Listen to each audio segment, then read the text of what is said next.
Hi, my name is Kurt from Codecrafters. This video is from my Roblox Masterclass course, which you can find more about in the description below. Okay, so last lesson we looked at the Explorer tab, and this lesson we're going to start looking at the Properties tab. Now, the Properties tab has a lot to it, so it will take a couple lessons to go through, but I can assure you the Properties tab is very, very useful. Okay, so just like with the Explorer tab, the first thing we need to do is open up this tab. You can find it in the same place you found the Explorer by going to the top and going to View, and you can see Properties is just on the right here. So let's left click on that, and again, it appears on my screen in the area that I set it up to be before, but it would appear somewhere in the middle for you as it's your first time, or probably your first time opening the Properties tab up. So what I want to do, hold down on the top bit, remember not on this bit here, that's empty space, it has to be on the top section here, and hover over the option at the far right to put it in the corner, and then hold and let go of your left click, and it will then appear on the right hand side for you. Okay, again, you can put it in a different area if you'd like to. I would just recommend putting it there, as it means that my screen looks the same as your screen, which could make it easier if you're wanting to learn. What I'm also going to do is remove the view selector by left clicking on the option here to remove it, just because it's not too useful, I don't think, and you already know about the axis, so there's not really too much need for it anymore. Cool. So now we have the Properties tab set up. Let's explain what it does. Now, you've probably been wondering, well, how do these parts actually turn into proper buildings and maps? Because they're just a blank grey part, and whenever you join a Roblox game, chances are it hasn't been made out of just blank grey parts. These parts have lots of different properties, which people change to make them look like certain things. For example, it can be changed so that it could look like a brick wall for a house. Okay. Now, to access these properties, you need to have the Properties tab open, which we have open here, and 2, you just need to select that object. So let's left click on that object, and you can see here all of the properties appear. Now, this could be a bit scary because there are a lot of different properties, but don't worry, because probably about half of these we're not going to cover, either because they cannot be changed or because they're not too useful for us to know or us to know at this stage. So I'm going to just select the Select tool, not the Move tool. And we're going to spend the next few lessons talking through some of these properties. And I'm going to start off this lesson by talking about the appearance properties.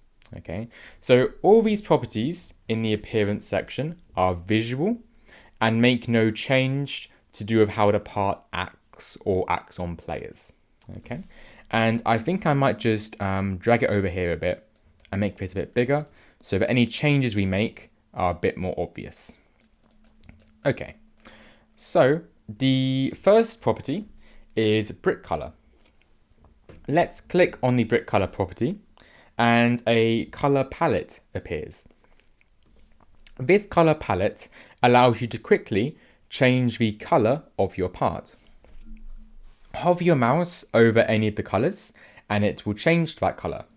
If you want to select that color, let's say I want to select this kind of blue color, let's say this blue color here, I can just left click and it will select that for us. All of these colors have names. For example, the one I chose was lapis, but I might choose this one, which is called lime green, or this one, which is called really red. Brick color or color in general, is essential for any of your parts, as a world that's just grey is going to look very boring and very unrealistic.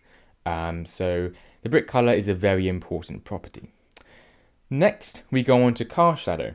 Now, cast shadow is a property which controls whether the part has a shadow or not. As you can see here, the sun is in this direction up here, so it has a shadow in this region here. We can decide whether we want this shadow on or off by just clicking on this tick box. If a tick box is not ticked, it will not show a shadow. And if a tick box is clicked or is ticked, it will show a shadow.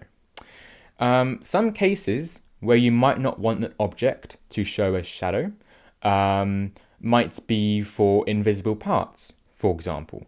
For some large games, you might have invisible barriers which prevent you from going outside the area that you are supposed to.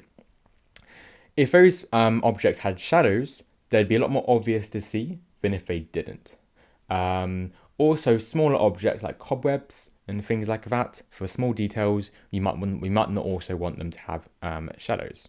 So it's a useful property and probably a bit more simple than brick color, as it's just a tick box. But for most of your parts, you probably want to keep that on. The third one down is another color property, which seems confusing because we already have a color property up here. Now, while we both changed color, the color property is more advanced than the brick color property. The reason is because brick color has 70, 50 different colors you can choose from. However, color has a lot more different colors to choose from. In fact, it's made up of 3 numbers that go from 0 to 225.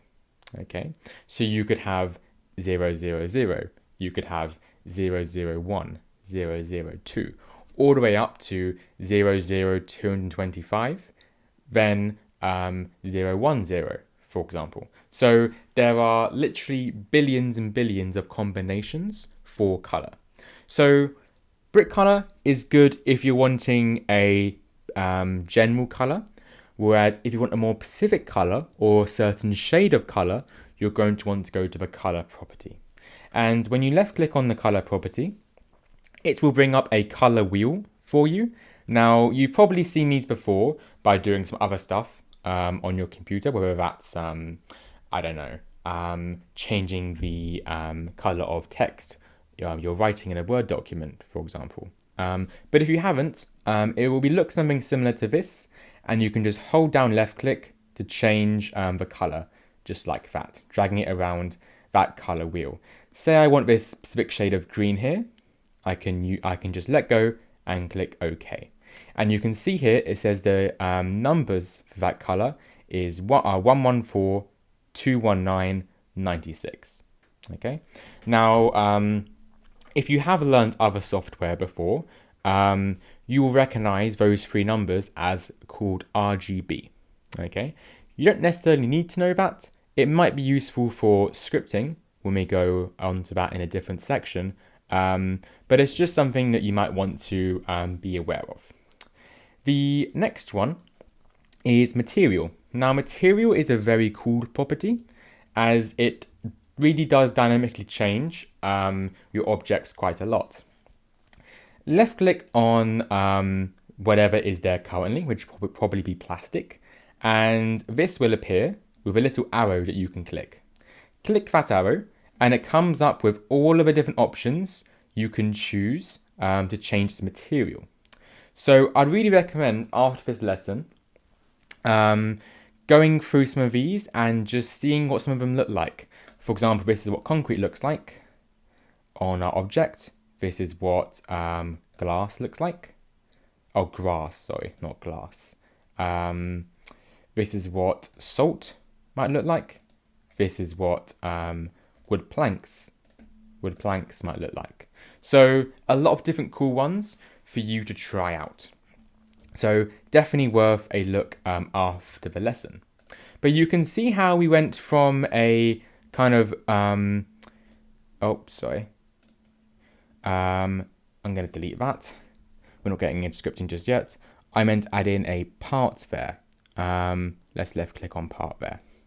But you can see how we went from a basic grey looking part to a much more interesting and colorful part, okay, which is quite cool. Just reminded me, one thing I should mention about the Explorer, which we just discovered there, is that sometimes a part might not appear on this frequently used section. If that is the case, you can just search for your object up here by just typing in part and left clicking on that. Probably should mention that last lesson, but hopefully you know that now. Let's continue on. Material variant is a property which I'm going to skip over for now.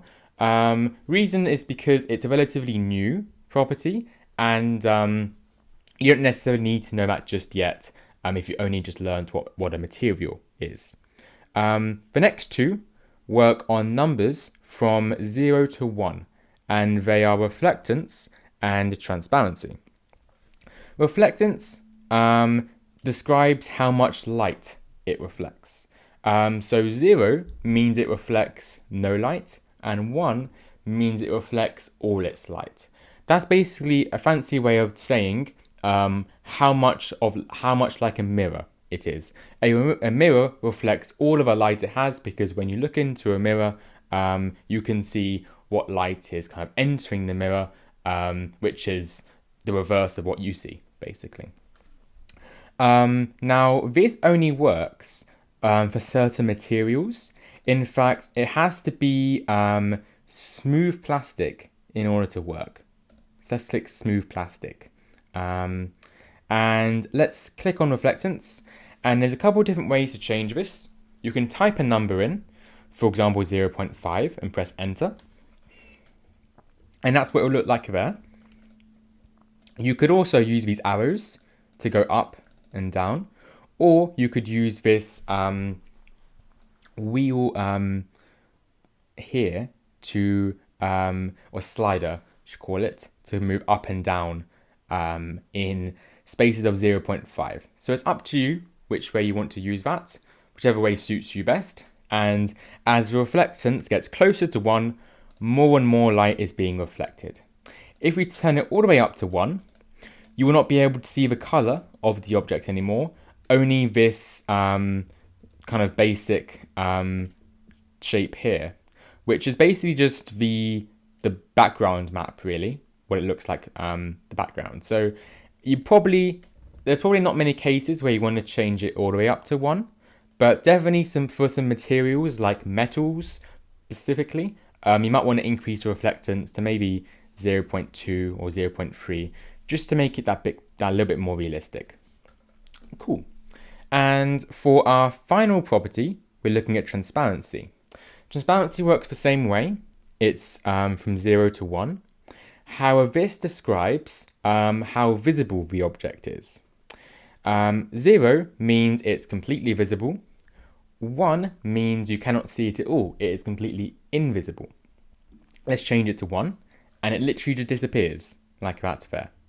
If you're trying to find it to select it, you can either hover over it, as you can see there, and you will still be able to see that blue outline, or you could always go to the Explorer and select it that way there. Works the same way again. You can use the slider to increase or decrease the transparency, and also these buttons here to move it up and down, like that there. Whichever way works best for you. And that finishes up the appearance properties. Now, we only get to touch on them briefly. I can't show you every single possibility because there are literally billions and billions. So please have a try out at those. And this lecture probably has been quite long. There's a lot of properties to get through in this one, but the other ones will be a little bit shorter, and we will continue to go on looking at some of the other properties in the properties tab. So have a look at those and join me in the next lecture when we continue looking at some more properties of the part.